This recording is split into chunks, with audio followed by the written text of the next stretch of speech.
Bonjour mes frères et sœurs, vous allez bien? Amen. C'est vrai que vous allez bien?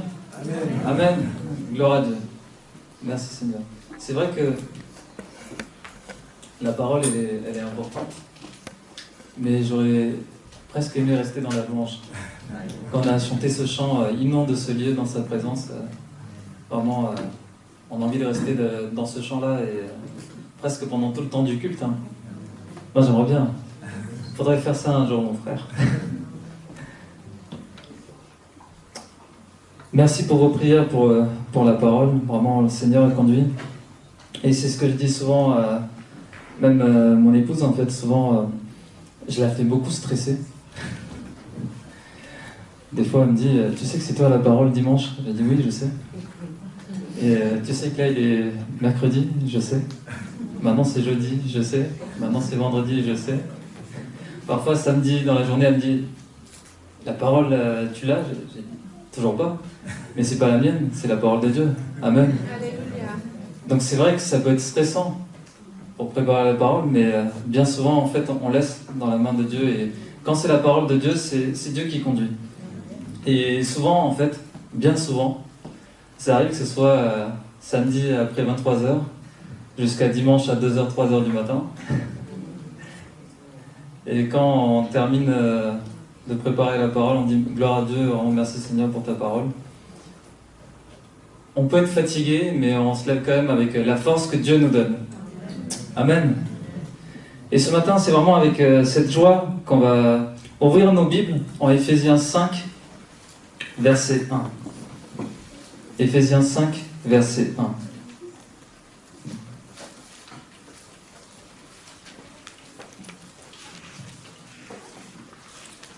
Qui est-ce qui se rappelle de la dernière fois, en fait, la parole l'intitulé du message que j'avais apporté? De temps en temps, c'est bien de faire un petit test comme ça. On a parlé de l'autorité. On a parlé de l'autorité la dernière fois. Et là, en fait, ça sera un peu la suite, mais l'intitulé du message, c'est « Soyons des imitateurs de Christ ». Alors les jeunes et les ados, juste avant d'y aller, en fait, ils ont eu justement une partie de ce message. Donc soyons des imitateurs de Christ. Éphésiens 5, verset 1.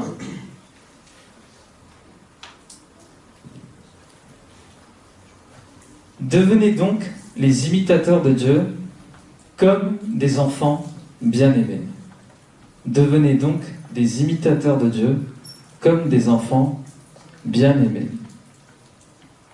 Amen. Alors, qu'est-ce que ça veut dire imitateur? Imiter. Qu'est-ce que ça veut dire imiter?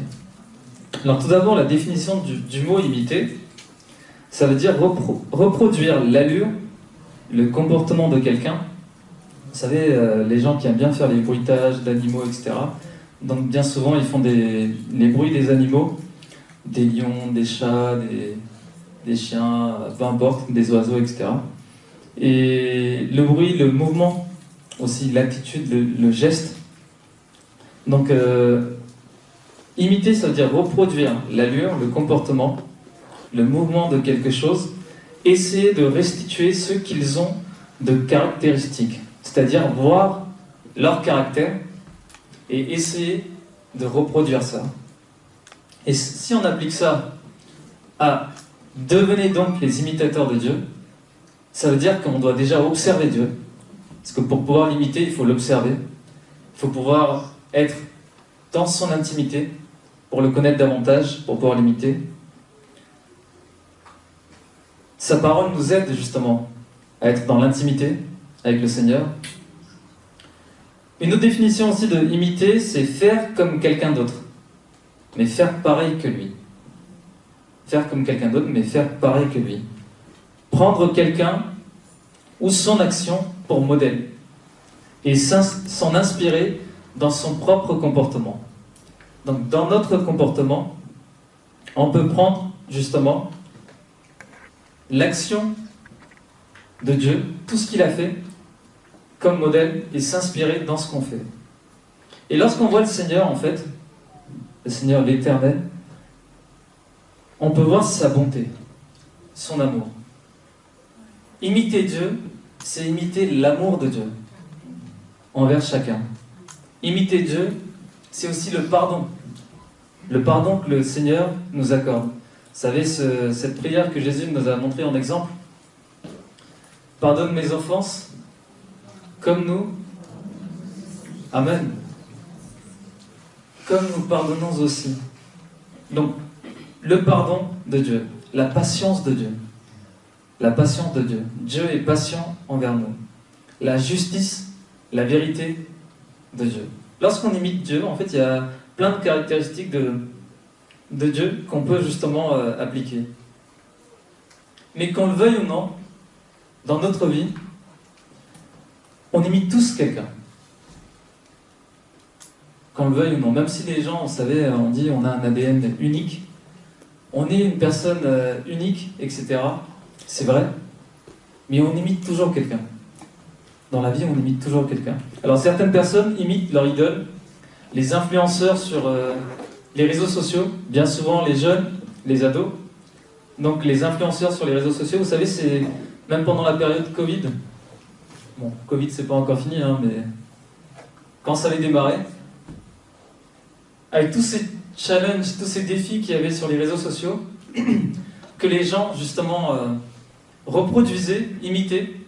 Donc on peut voir plein de vidéos défilées comme ça, des gens qui reproduisaient les mêmes gestes, les mêmes comportements que les gens pouvaient faire. Avec les réseaux sociaux, il y avait plein de challenges qui sont arrivés, plein de défis que les gens lancent comme ça, et tout à coup, dans le monde entier, tout le monde essaie de reproduire les mêmes gestes, les mêmes faits. Et parfois, bien souvent, les mêmes bêtises que les autres. Ils font les mêmes bêtises, et ça les amuse. Ça les amuse, nombre de vues, nombre de likes, etc. Donc reproduire, imiter les mêmes bêtises que les autres. Il y a une autre chose aussi, c'est les enfants, on dit souvent que les enfants imitent les adultes et les parents. C'est vrai ou non en fait? Les enfants imitent les adultes et les parents. Ils observent comment se comportent les parents, ils observent comment se comportent les adultes. Vous savez, le petit frère va observer le grand frère, la petite sœur va observer la grande sœur, parfois c'est les sœurs qui vont observer le frère et essayer de refaire la même chose.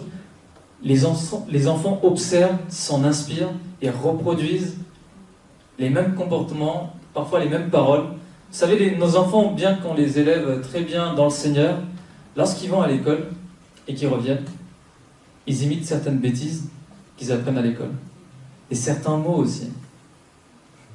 Et ça nous surprend, on dit, mais où est-ce que tu as appris ça? C'est pas possible, c'est pas à la maison ça. Et là on nous dit, mais c'est un tel, un autre qui a parlé comme ça dans la classe, ou dans la cour, ça s'est passé comme ça. Un tel a fait ça, un tel a chanté comme ça, donc c'était marrant, tout le monde a rigolé, donc moi aussi je le refais. On imite les autres. On imite en mettant les habits des parents, robe, pantalon, les chaussures, etc. Vous savez, les petites filles qui essaient d'imiter la maman, souvent c'est le rouge à lèvres, c'est ça, hein.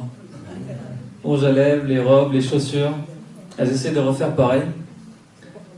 Les garçons, pareil aussi, ils essaient d'imiter le papa, reproduire leur comportement, parler comme les parents. Vous savez, les enfants qui essaient de se moquer des parents, de rigoler, de parler comme eux, de répéter comme des perroquets des fois. Hein, ça répète la même chose, juste pour rigoler. Donc on imite toujours quelqu'un. Utiliser les objets aussi qu'il utilise souvent. Vous savez, le papa, lorsqu'il se rase, qui n'a pas refait ça? J'en suis sûr qu'il y a des garçons et des filles qui ont même voulu refaire ça. J'en suis sûr, il y a même des sœurs petites, elles ont voulu faire comme le papa. C'est ça, en essayant de prendre le rasoir, en essayant de prendre un petit truc pour refaire pareil comme papa. On imite toujours quelqu'un. On imite toujours quelqu'un. On dit aussi que les gens, vous savez, avec l'âge, ils ressemblent. Alors, soit je vous ai endormi, soit vous savez pas. On dit que les gens avec l'âge, ils ressemblent à leurs parents. Plus l'âge avance, plus ils ressemblent à leurs parents. Souvent dans le couple, on peut voir, hein, tu commences à ressembler un peu plus à ta maman, à ton papa, les mêmes gestes, les mêmes faits, les mêmes paroles. C'est ça, hein. Dans le temps, les filles qui ressemblent un peu plus à la maman, le garçon qui ressemble un peu plus au papa, que ce soit physiquement, que ce soit dans le comportement, l'attitude, les gestes, même inconsciemment, on tend vers cette ressemblance. C'est ce qui arrive, hein. On tend vers cette ressemblance. On connaît bien cette expression aussi qui dit tel père, tel fils, c'est ça, hein. Ou telle mère, telle fille. C'est ça, hein. Et dans notre cas, que les gens puissent dire à notre sujet, tel Père céleste, tel Fils ou telle fille bien-aimée. Amen. C'est ce que nous invite ce verset. Devenez donc les imitateurs de Dieu. Dieu est notre Père céleste, et lorsqu'on l'imite, on devient les enfants bien-aimés de Dieu, comme des enfants bien-aimés de Dieu. Donc vraiment, ce verset nous invite à uniquement imiter Dieu. C'est ça, hein, à uniquement imiter Dieu. Alors vraiment que les parents soient vigilants par rapport à ça, au comportement, l'attitude qu'on peut avoir à côté de nos enfants, parce que nos enfants nous observent et ils vont nous imiter. Et si nous imitons le Seigneur, les enfants forcément vont imiter le Seigneur. Vous savez, Paul qui a dit ceci, il faut avoir le courage, hein, la foi de pouvoir dire ça. Soyez mes imitateurs, comme je le suis moi-même de Christ. Amen. Qui ce matin peut dire ça à ses enfants? Soyez mes imitateurs, comme je le suis moi-même de Christ. Soyez mes imitateurs. Paul l'a dit. Paul a dit ceci. Matthieu 3, versets 16 et 17, on peut lire ceci. Matthieu 3, versets 16 et 17. Dès que Jésus eut été baptisé, il sortit de l'eau, et voici les cieux s'ouvrirent, et il vit l'Esprit de Dieu descendre comme une colombe et venir sur lui. Matthieu 3, versets 16 et 17. Verset 17. Et voici une voix fit entendre des cieux ces paroles. Celui-ci est mon Fils bien-aimé, en qui j'ai mis toute mon affection. J'aimerais bien que le Seigneur puisse dire ça de moi. Pas vous? Celui-ci est mon Fils bien-aimé, en qui j'ai mis toute mon affection. Jésus a imité le Seigneur. Et pendant son ministère, c'est ce qu'il a fait aussi. Il a vu ce que le Père a fait, et il l'a imité sur terre. Vous savez, c'est pas pour rien qu'on dit que Jésus est l'image du Dieu invisible. Lorsqu'il était sur terre en tant qu'homme, il était l'image du Dieu invisible. Il reflétait justement tout ce que le Père lui a donné comme témoignage. Amen. La Bible nous invite donc à imiter Dieu. Et ça, en fait, vous savez, lorsqu'on entend devenez des imitateurs de Dieu, le niveau d'exigence, il est élevé. Non? Pas pour vous? Le niveau d'exigence est quand même élevé. On n'a pas dit devenez les imitateurs de Vijay, ou du frère René, de Georges, Patrick, etc. Mais là, on parle de Dieu. On parle du Seigneur. Devenez les imitateurs de Dieu. Le niveau d'exigence, vraiment, est très élevé. Mais lorsqu'on lit ceci aussi, devenez imitateurs de Dieu, ça veut aussi dire autre chose. Ça veut surtout dire ne pas imiter d'autres comportements que Dieu. Amen. Ne pas imiter autre chose. Éphésiens 5, Éphésiens chapitre 5, versets 1 à 7. Éphésiens chapitre 5, versets 1 à 7.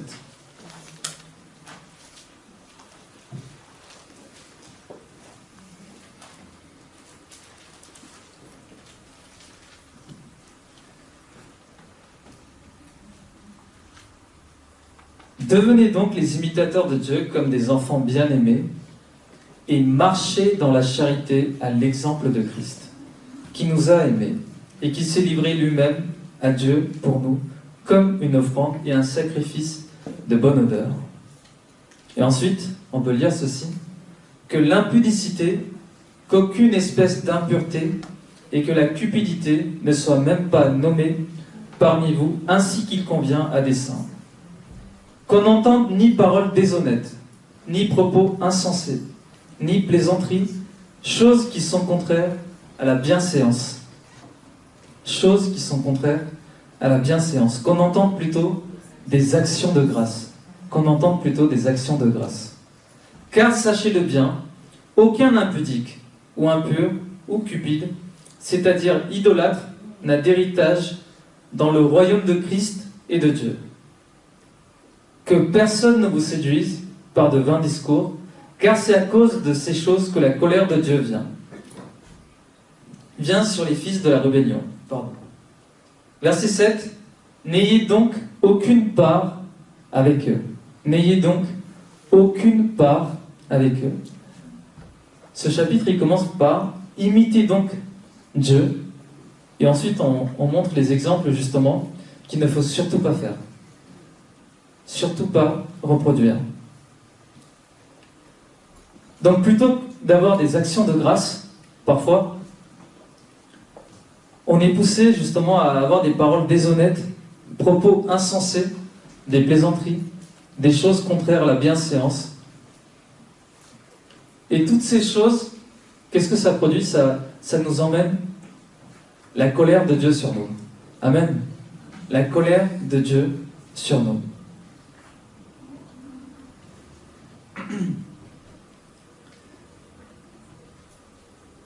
Et il est dit ceci que lorsqu'on se comporte de telle façon, on est appelé les fils de la rébellion. Les fils de la rébellion.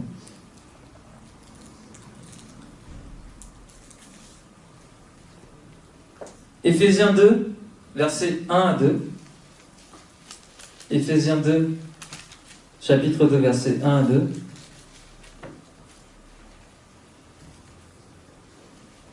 savez, ce verset qu'on peut lire aussi lorsqu'on vient prendre notre baptême. Vous étiez morts par vos offenses et par vos péchés dans lesquels vous marchiez autrefois. On dit, Seigneur, j'étais dans les péchés. Seigneur, j'ai eu tel comportement, mais tu m'as transformé, tu m'as changé. Selon le train de ce monde, selon le prince de la puissance de l'air et de l'esprit qui agit maintenant dans les fils de la rébellion. Le verset le dit clairement que lorsque on parle des fils de la rébellion, il y a un esprit qui agit derrière. C'est un esprit qui agit derrière. Lorsqu'on parle de rébellion, il y a un esprit qui agit derrière.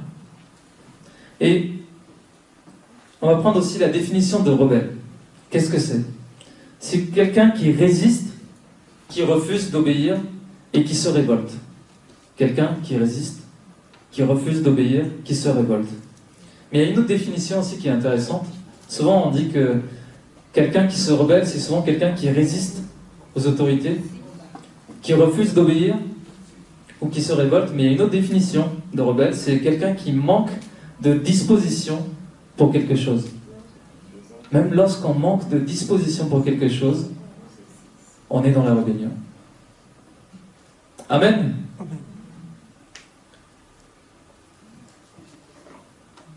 Vous savez, imaginons un combat, il y a une guerre, donc on appelle tous les soldats à aller en guerre, et plusieurs se préparent, et d'autres qui se préparent pas.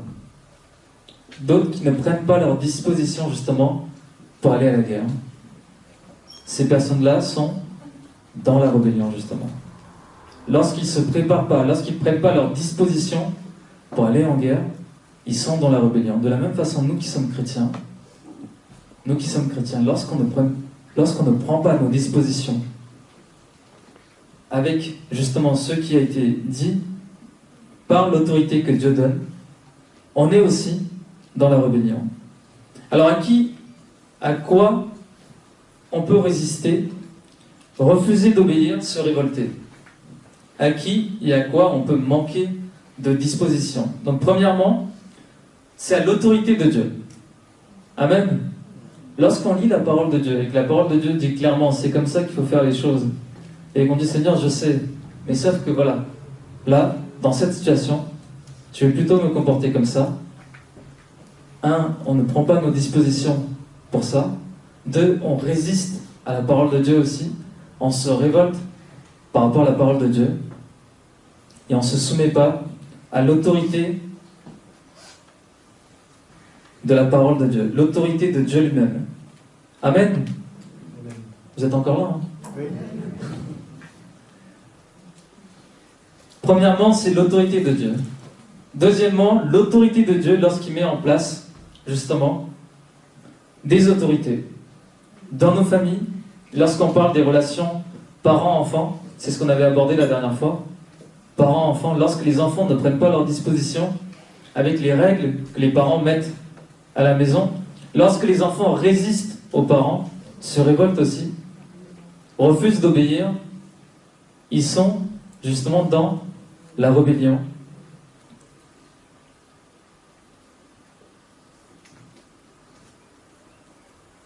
Et lorsqu'on parle aussi de l'Église, il y a une autre relation dans l'Église, c'est berger et brebis. Berger et brebis. Et ça, c'est bien souvent, vous savez, c'est quelque chose, souvent lorsqu'on parle du berger, on est tout content de parler du berger, du bon berger, le Seigneur Jésus. Et souvent on oublie le pasteur. On dit le pasteur, il est là, soit pour prêcher, soit pour nous dire certaines choses, certaines activités. Mais lorsque le pasteur, il veut corriger certaines choses, lorsque le pasteur, il veut justement ajuster certaines choses, parfois ça ne nous plaît pas. Hein. Ça ne nous plaît pas ce genre de choses. Hein. Lorsque le pasteur il dit plutôt, on va plutôt faire cette activité et qu'on ne prend pas les dispositions par rapport à ça, on est aussi dans la rébellion. Amen. Qui est-ce qui le croit ce matin? Amen. On a du mal hein, à lever les mains, c'est ça? L'Église est censée être conduite par le Saint-Esprit. L'Église est censée être conduite par le Saint-Esprit. Et le Saint-Esprit donne, justement, des ministères à l'Église. C'est les autorités que le Seigneur met en place dans son Église. Et en particulier le ministère pastoral. Le ministère pastoral. C'est-à-dire, on parle d'un berger. Vous savez l'image d'un berger avec son bâton? Il y aura plusieurs bâtons de berger. Moi j'en connais un qui est plutôt assez amusant, c'est celui qui est, vous savez, un peu crochu là, qui est retourné. Et ce bâton, il sert non seulement pour défendre les brebis, avec les attaques, mais en plus ramener les brebis. Parce que c'est le devoir, c'est la responsabilité du berger de conduire son troupeau. Ceux qui sont justement dans son troupeau, là où le Seigneur les a mis. Ceux que le Seigneur a confiés. Et c'est son devoir, c'est lui qui devra rendre compte pour leurs âmes. C'est pas un brebis qui va rendre compte pour son âme tout seul. Hein. Bien sûr, si le brebis refuse d'obéir à l'autorité, c'est entre lui et Dieu. Mais lorsque le berger lui-même, il ne les conduit pas là où il faut, il devra rendre compte justement pour l'âme de ses brebis, pour son troupeau. Et avec ce bâton, vous savez, un berger qui justement se promène, qui emmène ses brebis, lorsqu'il a besoin d'en ramener un à côté de lui, il va accrocher justement ce bâton, mais le bâton il s'accroche là. Hein. Il s'accroche ici et il tire. S'il y en a un qui va tomber dans un ravin, il est obligé de l'accrocher et de tirer. Il ne va pas lui aussi sauter dedans et laisser les autres. Le bon berger l'a fait, il a donné sa vie. C'est ça, hein. Le bon berger l'a fait, il a donné sa vie. Et parfois on pousse le pasteur aussi à presque donner sa vie, c'est ça. On l'épuise, mais c'est pas ça en fait. Le pasteur parfois il va tirer aussi, justement pour amener les brebis à lui, parce qu'il a une mission.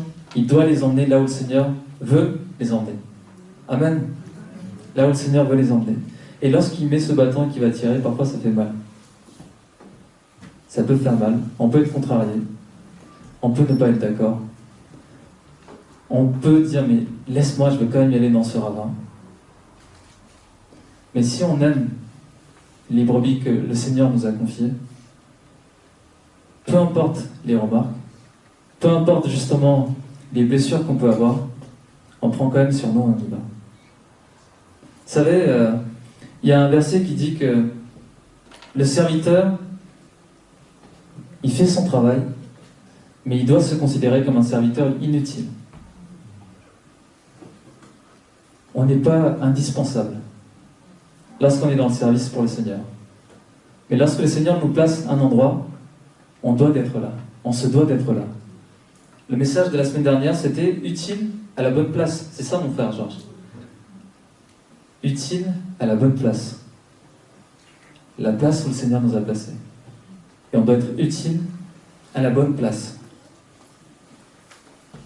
Alors il y a ce verset aussi, vous savez, qui dit comment on peut aimer le Seigneur lorsqu'on n'est pas capable d'aimer son propre frère, qui est juste à côté. Alors, je pose la même question, comment on peut vouloir obéir à un Dieu qu'on ne voit pas? Comment on peut se dire, je me soumets à un Dieu que je ne vois pas, lorsqu'on ne se soumet pas aux autorités que Dieu lui-même a placées dans son Église? Lorsqu'on ne se soumet même pas aux autorités que Dieu a placées dans son Église. Vous savez, le Seigneur m'a appelé à son service il y a bien longtemps, avec pas mal de paroles. Ça a pris un certain temps. J'étais en Inde, alors je peux le dire maintenant, mais avant je l'ai beaucoup gardé pour moi, ces paroles. J'étais en Inde avec mes parents, et à ce moment-là j'étais responsable de jeunes. J'étais responsable aussi d'un site internet qui justement où on diffusait pas mal de messages, pas mal de choses, d'actualité chrétienne, etc. J'avais gardé ça pendant 10 ans. Beaucoup de sujets de prière qui venaient du monde entier, etc. Donc pas mal d'activités. Et tout ça, en fait, tous les pasteurs, toutes les églises ne le savaient pas. Et un jour, je vais en Inde avec mes parents et on va visiter le pasteur qui a baptisé mes parents. Et en priant, justement, il impose les mains et pendant sa prière, il prononce des mots, des paroles sur justement mon appel. Donc l'appel que Dieu a mis sur ma vie. Et à ce moment-là, en fait, j'étais surpris parce que le pasteur, en fait, il citait des choses que lui-même n'avait pas vues. Et je ne sais pas comment le Seigneur lui a révélé, honnêtement. Ça surprend toujours, hein, ça nous étonne toujours. Quand on a les paroles de connaissance justement sur la vie de quelqu'un. Et le pasteur, il citait vraiment toutes ces activités que je faisais et il disait vraiment, ce frère, il est appelé pour le service et tout. Donc j'étais vraiment surpris. À d'autres moments, c'est arrivé aussi d'autres paroles par rapport au ministère. Et ensuite, je me suis marié avec mon épouse, donc Sandra. Et avant de se marier, en fait, alors j'avais déjà parlé de ce témoignage, hein, comment on en est arrivé au mariage. Donc vraiment, on s'est rencontrés par les parents. Donc c'est un mariage qui s'est fait par les parents. Nous, on ne se connaissait pas. Elle était dans une église Source de Vie, à côté de Goussainville, et moi, église ADD à Étampes. Donc église tamoule pour elle. Et elle traduisait justement tous les messages en français. Et moi, j'étais dans une église française, donc ADD à Étampes. Et mes parents, ils allaient dans une église, justement, ils étaient dans l'église française et ils allaient aussi à une église tamoule l'après-midi. Parce que vraiment, par rapport à la langue et tout, ils allaient là-bas. Et ils aimaient vraiment adorer le Seigneur en tamoul, etc. Et dans cette église, une sœur a dit à mes parents, voilà, je pense que pour Vijay, il y a, vu que vous aimeriez qu'il soit marié, je connais quelqu'un dans une autre église, une sœur dans une autre église, et je pense que elle sera vraiment la bonne personne pour lui. Et quand mes parents m'en parlent, je dis, mais qu'est-ce qu'elle connaît de ma vie, cette sœur? Comment elle peut dire un truc comme ça? Après, je sais qu'en Inde, les mariages arrangés, les mariages proposés par les parents, etc., c'est des choses qui se font, même en France. Hein. Et ça arrive dans la culture indienne, et dans d'autres cultures aussi ça arrive. Et vraiment dans ce sens-là, je dis, mais comment cette sœur peut dire telle chose? Et ensuite, c'est arrivé à un moment où les familles se sont dit, d'accord, on va se rencontrer. Donc ils se sont rencontrés sans nous, que les parents. Ils ont dit d'abord nous. On va discuter, ensuite on va voir pour eux. Les parents se sont parlé, ils ont dit, ah, pour nous, ça a l'air de passer. Ensuite, ça va encore plus loin. C'était, pour nous, on nous a donné la permission de se retrouver, de pouvoir discuter et tout. Donc les parents ils ont dit vraiment parler, c'est important de parler, etc. Et là, la première chose qu'on s'est dit, vraiment la première chose, toute première chose qu'on s'est dit, c'est par rapport au ministère. C'est par rapport au ministère. Et vraiment, Sandra, elle avait reçu des paroles justement pour sa vie de couple, par rapport à son mari, dans son église. Moi, j'ai reçu des paroles de Dieu là où j'ai été, mais sauf que ce qu'elle a reçu, c'était exactement l'appel que Dieu avait donné pour ma vie.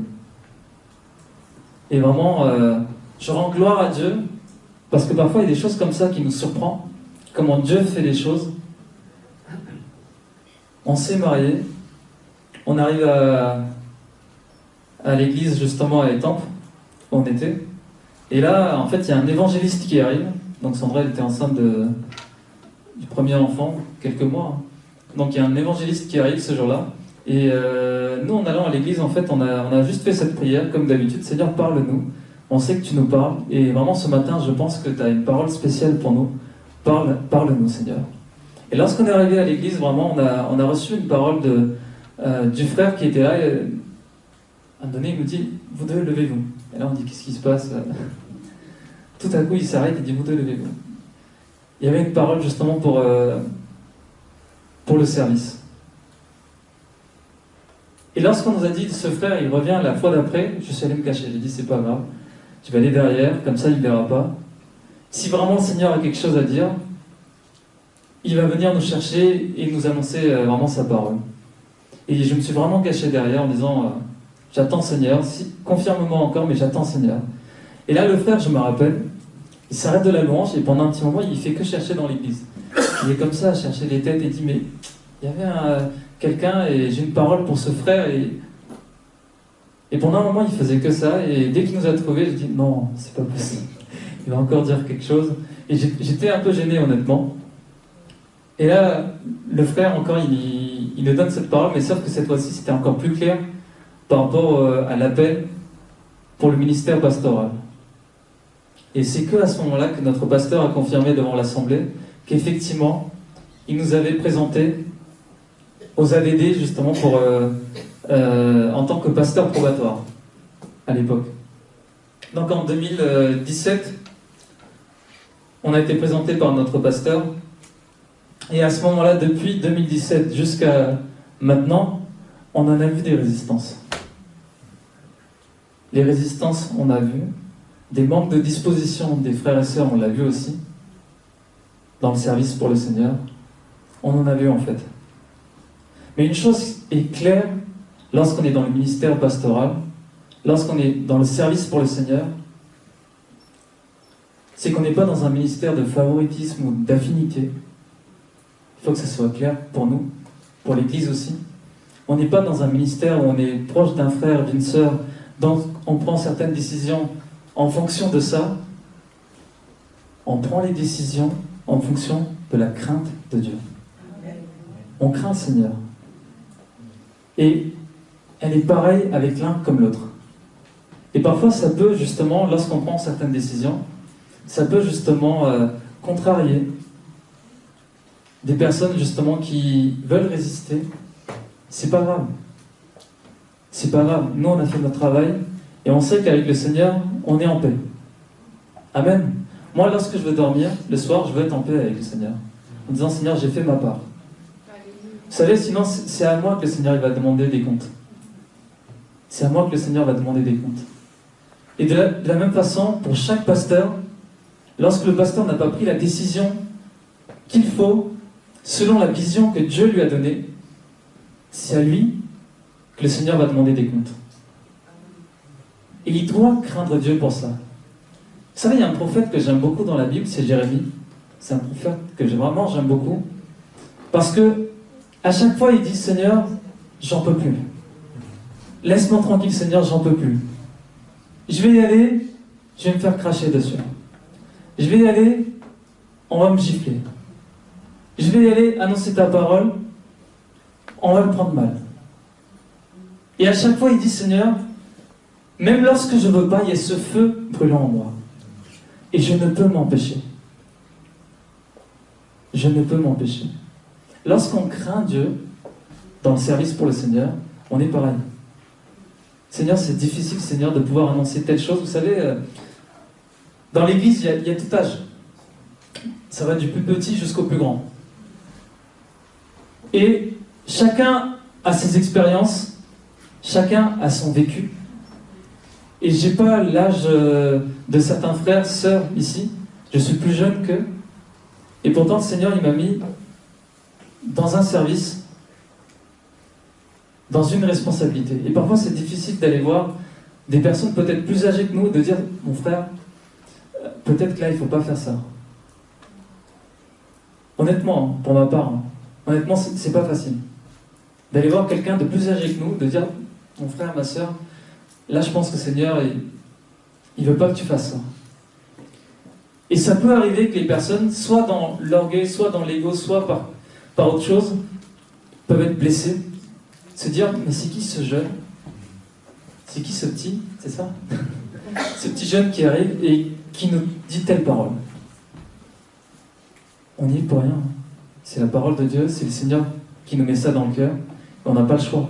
Si nous, on ne le fait pas, le Seigneur le fera d'une autre façon.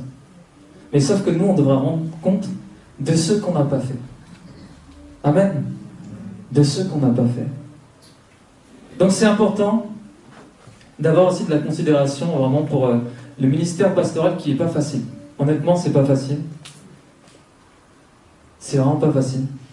C'est un fardeau. Mais c'est un plaisir de servir le Seigneur et l'Église.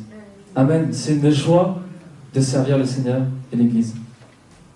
Amen. Alors faisons le bon choix de qui nous voulons imiter. Est-ce qu'on veut imiter les fils de la rébellion ou nous voulons être comme des enfants bien-aimés du Seigneur? Vous savez, les psychologues disent ceci par rapport aux enfants, l'imitation aide au développement de l'enfant. L'imitation aide au développement de l'enfant. J'ai pris juste un petit extrait d'un article qui dit ceci, les étapes de l'imitation dans le développement de l'enfant. L'enfant se développe progressivement sous l'effet de l'évolution de sa maturation neurologique et de ce qu'il vit et expérimente. Lorsqu'il imite, justement, un parent, un frère, une sœur, il vit et expérimente ce que le frère, la sœur, le parent vit également, mais à son niveau. À son niveau. Parce qu'il n'aura peut-être pas la même maturité qu'un papa, une maman, qu'un grand frère, mais à son niveau. Il va aussi expérimenter ça. Il franchit ainsi les étapes de son développement et il acquiert de nouvelles capacités. Il acquiert de nouvelles capacités. Et lorsqu'on imite, justement, nous aussi, lorsqu'on imite Dieu, nous aussi, on acquiert de nouvelles capacités. Comme pour un enfant, les étapes de l'imitation dans son développement sont importantes, de même pour un chrétien, de même pour nous, chacun de nous. Les étapes de l'imitation, lorsqu'on imite Dieu, sont importantes pour notre développement spirituel. Vous savez, cette question, bien souvent qu'on pose, je veux grandir spirituellement, je veux avoir la maturité spirituelle. Comment avoir la maturité spirituelle? Imiter Dieu. Pas plus que ça. C'est simple. Imitons Dieu, on va grandir spirituellement. Imitons Dieu dans chaque situation de notre vie. Prenons exemple sur Jésus-Christ. Comment il s'est comporté dans chaque situation de notre vie.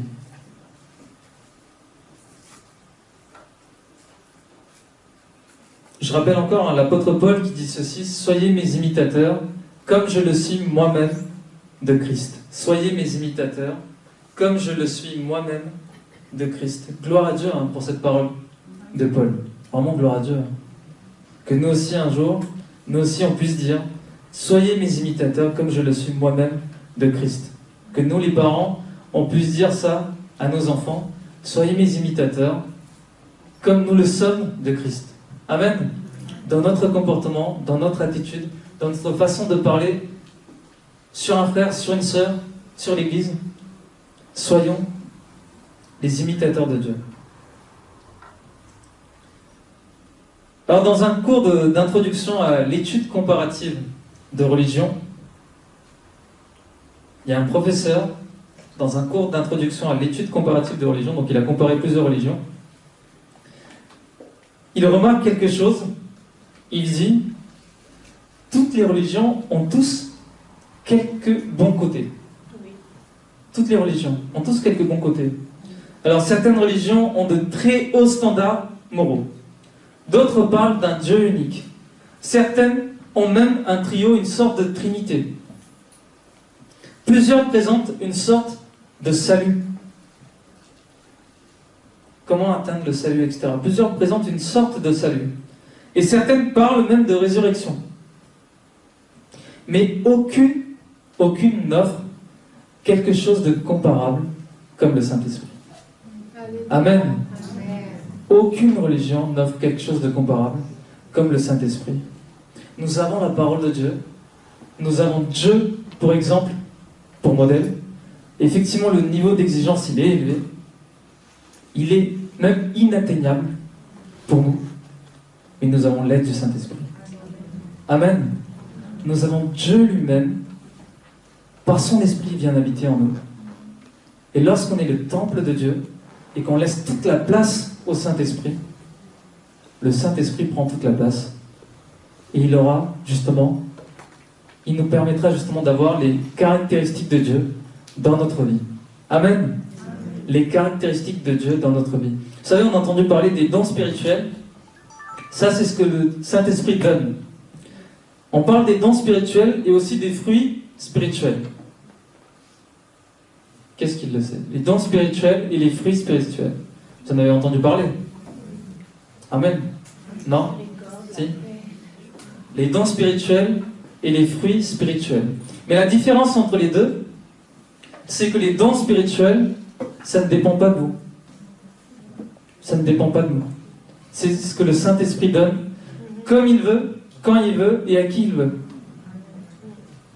On peut aspirer, on peut désirer, mais c'est le Saint-Esprit qui donne. Ça ne dépend pas de nous.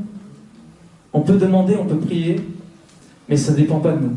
C'est le Saint-Esprit qui donne. Par contre, les fruits spirituels, ça dépend clairement de nous. Les fruits spirituels, ça dépend de nous. Et c'est à nous de les travailler. Lorsqu'on arrose suffisamment justement ce Saint-Esprit qui est en nous, lorsqu'on lui laisse toute la place dans notre vie, il peut prendre justement toute la place, lorsqu'on lui laisse la liberté. Vous savez, le Saint-Esprit ne va pas forcer les choses, mais le Saint-Esprit prendra la place qu'on lui laisse. Amen. Il est en nous, mais il prendra la place qu'on lui laisse. Et lorsqu'on lui laisse toute la place, il prend toute la place, il va justement laisser grandir ces fruits de l'Esprit en nous. Amen. Les fruits de l'Esprit en nous. Donc les fruits de l'Esprit dépendent clairement de nous. Ça nous aide justement à imiter davantage Dieu. Amen. Ça nous aide à imiter Dieu. C'est à nous de les travailler, et on peut tous les travailler. Il n'y a pas d'exception. Ce n'est pas réservé juste pour quelques-uns. Toute l'Église est concernée. Toutes les personnes dans l'Église sont concernées. On doit tous les travailler et tous récolter tous les fruits. Amen. Tout est à notre disposition. C'est à nous de les travailler. Galates 5, versets 22-23. Galates 5, versets 22-23. Mais le fruit de l'Esprit, Galates 5, versets 22-23, mais le fruit de l'Esprit, c'est l'amour, la joie, la paix, la patience, la bonté, la bénignité, la fidélité, la douceur, la tempérance. Amen. Les fruits de l'esprit, c'est l'amour, la joie, la paix, la patience, la bonté, la bénignité, la fidélité, la douceur et la tempérance. Et en travaillant ces fruits en nous, en les faisant grandir, mûrir, nous imiterons davantage Dieu. Comment on peut imiter Dieu? C'est lorsqu'on laisse toute la place au Saint-Esprit dans notre vie. Et s'il y a certains fruits qui ne sont pas encore mûrs, c'est qu'on n'a pas encore suffisamment laissé la place au Saint-Esprit. C'est qu'il y a du travail. C'est qu'il faut arroser. C'est qu'il faut encore plus d'intimité avec lui. C'est qu'il faut lui laisser encore davantage de place. C'est qu'il y a encore de la résistance de notre part par rapport au Saint-Esprit. On ne lui laisse pas encore toute la place. Il y a encore tout ce qu'on est, notre personnalité, nos caractères, qui bloquent justement l'action du Saint-Esprit dans nos vies. Et lorsqu'on lui laisse toute la place, le Saint-Esprit justement travaille en nous et ça fait mûrir tous ses fruits. Et en imitant Dieu, nous ne serons plus des étrangers. Nous ne serons plus des étrangers, des gens du dehors, mais nous serons des gens de la maison, de la famille de Dieu, comme des enfants bien-aimés. Éphésiens 2, versets 19 à 22. Éphésiens 2, versets 19 à 22. Éphésiens chapitre 2, versets 19 à 22.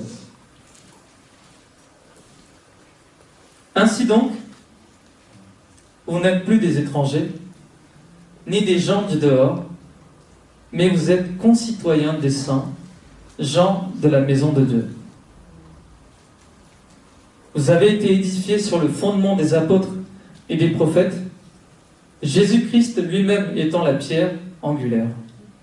En lui, tout édifice, bien coordonné, s'élève pour être un temple saint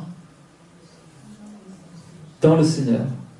Donc tout édifice bien coordonné, tout édifice bien coordonné, s'élève pour être un temple dans le Seigneur, grandit pour être un temple dans le Seigneur. En lui, vous êtes aussi édifiés pour être une habitation de Dieu en esprit. Amen. Nous sommes le temple de Dieu. Nous sommes le temple du Saint-Esprit. Alors, qui est-ce qu'on peut imiter? Est-ce qu'on va imiter les fils de la rébellion et laisser l'Esprit agir dans nos vies? L'Esprit nous pousser à avoir des comportements qui ne sont pas agréables à Dieu, de la résistance, la révolte, refuser d'obéir, manquer de disposition par rapport à la parole de Dieu, par rapport à ce que Dieu met en place dans son Église? Ou est-ce qu'on va justement être comme des enfants bien-aimés, des enfants bien-aimés du Seigneur? Pour imiter Dieu, c'est simple, c'est laisser la place au Saint-Esprit. Amen. C'est laisser la place au Saint-Esprit. Pas nous prendre toute la place, mais laissons la place au Saint-Esprit afin que le Saint-Esprit travaille en nous. Le Saint-Esprit travaille en nous. Et que chaque fruit puisse grandir, mûrir, et qu'on puisse les récolter justement. Chaque fruit puisse grandir. Lorsqu'on laisse la place au Saint-Esprit, chaque fruit va grandir et mûrir. On va se lever et on va prier.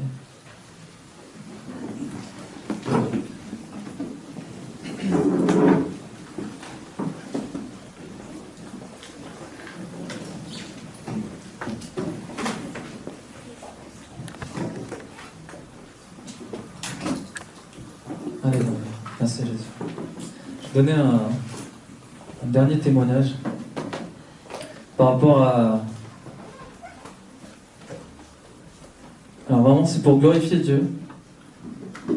Je ne sais pas comment, quelle attitude chacun peut avoir dans ce genre de situation. Vous savez, avant de venir à Morsan, j'étais aussi ailleurs et quand j'ai commencé à prêcher, justement les premières fois où j'ai commencé à prêcher, c'était un mercredi, et donc pendant les temps de prière, et je ne voulais pas prêcher les dimanches matins, Et j'ai dit, voilà, dimanche matin, je laisse la place au pasteur, à l'équipe pastorale. J'ai dit, le mercredi, je veux bien apporter quelque chose. Et à un moment donné, c'est arrivé que le pasteur était parti justement en vacances. Donc j'étais là au service. Et le mercredi où je devais prêcher, juste avant, il s'est passé quelque chose dans la famille qui m'a tellement blessé, donc dans la famille proche. C'était un cousin justement, on a pas mal d'écart d'âge, et qui m'a très mal parlé. Et suite à une situation, alors il n'a pas voulu entendre, rien comprendre, donc c'était très blessant. Ça m'a tellement affecté que je ne voulais même pas apporter la parole de Dieu le mercredi. J'ai dit, Seigneur, je ne peux pas apporter la parole, je ne suis pas bien, j'ai une colère en moi, j'ai du mal à pardonner, c'est pas possible, je ne peux pas apporter la parole. Et j'ai dit, Seigneur, vraiment, aide-moi parce que... Et je voulais appeler mon pasteur et lui dire, voilà, pasteur, là, je ne peux pas, je suis vraiment pas bien. Et je préfère que ce soit quelqu'un d'autre. Il y a d'autres personnes qui prêchent même mieux que moi, donc autant que ce soit quelqu'un d'autre. Et je voulais appeler, mais il y avait quelque chose en moi qui disait, mais non, c'est toi qui étais mis dans le planning, c'est toi qui es dans le service, il faut que tu tiennes ta place. Et j'étais tellement pas bien, tellement blessé. À un moment donné, j'appelle un pasteur avec qui j'ai l'habitude de discuter quand ça va mal et tout, dire, voilà, pasteur, je vais pas bien, vraiment. Je sais pas comment je peux me tenir devant, apporter la parole alors que j'étais autant blessé. Et j'ai du mal. Et là, le pasteur, il m'a conseillé justement à dire, mais prends cette douleur, cette blessure, et serre-toi pour servir le Seigneur. Vraiment, prends ça, et c'est avec ça que tu vas aller servir le Seigneur. Parce que tu es dans ta faiblesse, parce que tu es dans un moment difficile, donc là, tu peux laisser toute la place au Seigneur. Et là, je dis, gloire à Dieu, je vais essayer de faire ça. Vous savez, c'est tellement facile, mais c'est difficile de les appliquer. Donc vraiment, je dis, Seigneur, aide-moi parce que j'ai du mal. Et à la fin, ça a été, je suis arrivé à la réunion de prière, j'ai laissé toute la place au Seigneur, je me rappelle vraiment même plus de comment ça s'est passé la réunion, je me rappelle juste d'une chose, c'est qu'à la fin, toute l'assemblée était bénie. Vraiment, l'assemblée était bénie, ils ont tous glorifié le Seigneur. Et quand j'ai vu ça, j'ai dit gloire à Dieu. Et vous savez, lorsqu'on voit comment le Seigneur agit, on se précipite parfois pour dire Seigneur a fait quelque chose de merveilleux. Du coup, j'ai envoyé un message dans un groupe où on avait toute l'assemblée. Et j'ai dit, voilà, tel jour, voilà, aujourd'hui, le Seigneur a fait une grande chose pendant la réunion. Et vraiment, c'était une bénédiction pour tout le monde. Et moi, je l'ai dit parce que j'étais tellement pas bien. Et je sais que c'est vraiment la main de Dieu ce jour-là. J'étais incapable. Honnêtement, je ne peux même pas tenir devant. J'étais vraiment pas bien. Je ne peux pas tenir devant. Donc je sais que c'est vraiment Dieu qui a fait ces choses. Il n'y a pas de force humaine et tout. Genre, reprenez place, hein, peut-être ça va prendre 2 minutes de plus. Je ne veux pas vous fatiguer. Et du coup, par rapport à ça, en fait, vraiment, j'ai dit gloire à Dieu, j'envoie ce message. Et en envoyant ce message, en fait, pour moi, c'était juste pour glorifier Dieu. Vraiment, je veux juste glorifier Dieu. Donc j'envoie un message en disant gloire à Dieu, le Seigneur a fait quelque chose de merveilleux aujourd'hui, il a béni. Et ça a été mal interprété. Et ça a été dit, voilà, Vijay, il manque d'humilité. Il a dit que le jour où il prêche, il y a quelque chose de merveilleux. Et que les autres jours, c'est pas le cas. Ça a été mal interprété. Et moi, vraiment, ça m'a encore plus blessé. J'étais pas bien. Mais j'ai dit, Seigneur, j'ai fait ça pour toi.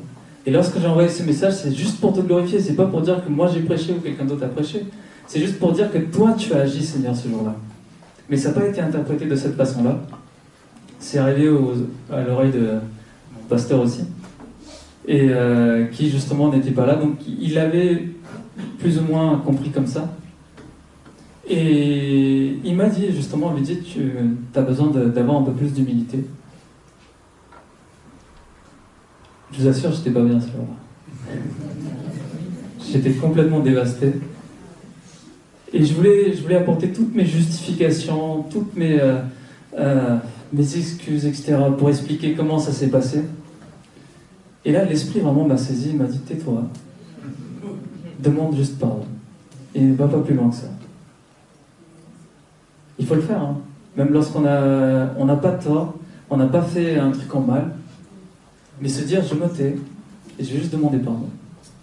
Et j'ai rien voulu expliquer au pasteur, même pas ce qui s'est passé avant dans la semaine, à quel point j'étais pas bien, j'étais à terre avant d'apporter cette parole, mais j'ai pas voulu expliquer tout ça. Et j'ai juste dit pardon pasteur. J'ai pas été plus loin que ça. J'ai juste dit pardon pasteur. Mais suite à ça, pendant quelques temps, j'étais même pas de service.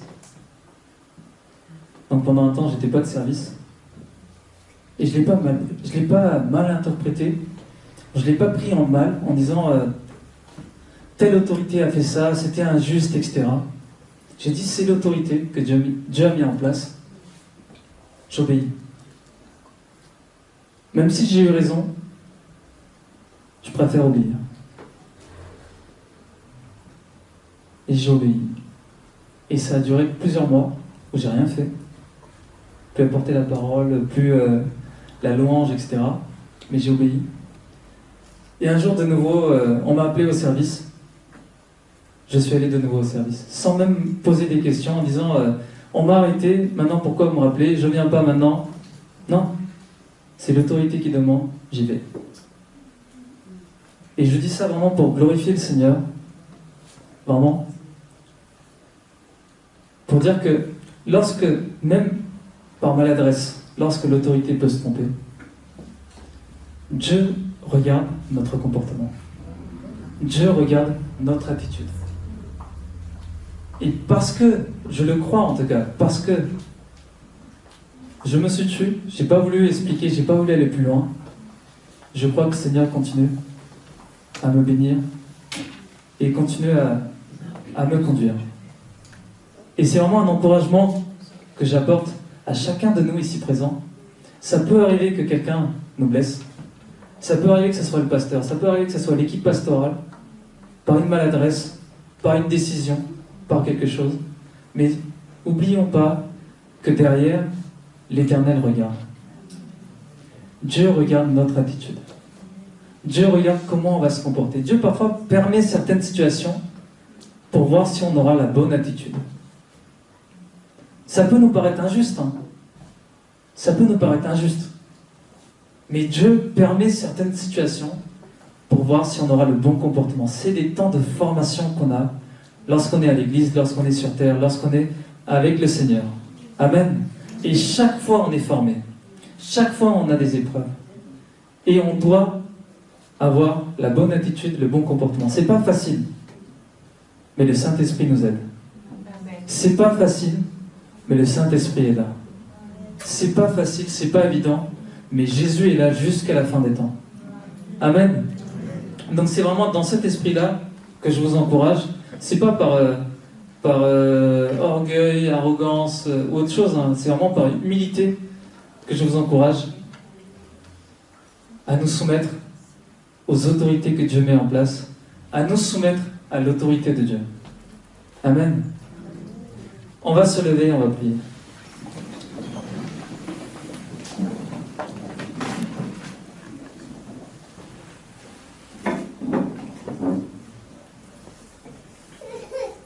Seigneur, c'est une grâce, Seigneur, ce matin, Seigneur, de pouvoir élever notre voix, Seigneur, vers toi.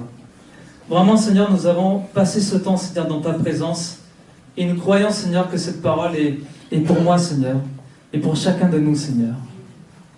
Pour chacun de nous ici présents, Seigneur. Tu nous invites, Seigneur, à t'imiter. Tu nous invites, Seigneur, à te regarder davantage, à te contempler, à passer du temps avec toi, Seigneur, à te connaître, Seigneur, afin de pouvoir t'imiter, Seigneur. Aide-nous, Seigneur, à pouvoir avoir les bonnes attitudes, Seigneur, les bons comportements, Seigneur. Aide-nous, Seigneur, à pouvoir t'imiter, Seigneur. Aide-nous, Seigneur, à pouvoir te ressembler, Seigneur, dans nos vies. Bien sûr, Seigneur, c'est pas facile. C'est pas évident, Seigneur. Mais avec ton Esprit, Seigneur, nous savons, Seigneur, que nous allons y arriver, Seigneur. Avec ton Esprit Saint, Seigneur, que tu nous as donné, Seigneur. C'est une grâce, Seigneur, ton Esprit Saint, qui est en nous. Nous voulons lui laisser toute la place, Seigneur, ce matin. Vraiment, Seigneur, ce matin, nous laissons toute la place au Saint-Esprit, Seigneur. Merci, Jésus, pour qui tu es, Seigneur. Merci, Jésus, pour ta présence ce matin. Ton Esprit ce matin, Seigneur. Nous savons, Seigneur, que tu nous aimes. Tu nous corriges, Seigneur. C'est parce que tu nous aimes, Seigneur, que tu nous châties et tu nous corriges, Seigneur. Sinon, tu nous aurais abandonnés, Seigneur. Mais tu nous aimes tellement, Seigneur, que tu veux nous corriger. Tu veux nous édifier. Tu veux nous voir grandir, Seigneur, en toi. Tu veux, Seigneur, qu'on te ressemble davantage, Seigneur. Qu'on s'approche davantage de toi, Seigneur. Merci, Jésus. Parce que tu nous aides également, Seigneur. Merci, Jésus, parce que tu ne nous laisses pas juste avec des mots, Seigneur, juste avec des paroles, Seigneur. Mais tu nous as envoyé le Consolateur. Tu nous as envoyé le Saint-Esprit qui nous aide, Seigneur, ce matin. Merci, Seigneur, pour ton Esprit Saint, Seigneur. Merci, Jésus. Alléluia. Merci, Père. Merci, Seigneur. Merci, Jésus. Seigneur, ce matin, Seigneur, encore une fois, Seigneur, je lève ma voix, Seigneur, vers toi, pour mes frères et sœurs, Seigneur, ici présents. Tu connais leur cœur, Seigneur. Tu connais leurs blessures, Seigneur. Tu connais, Seigneur, les situations difficiles, les épreuves, Seigneur, qu'ils traversent.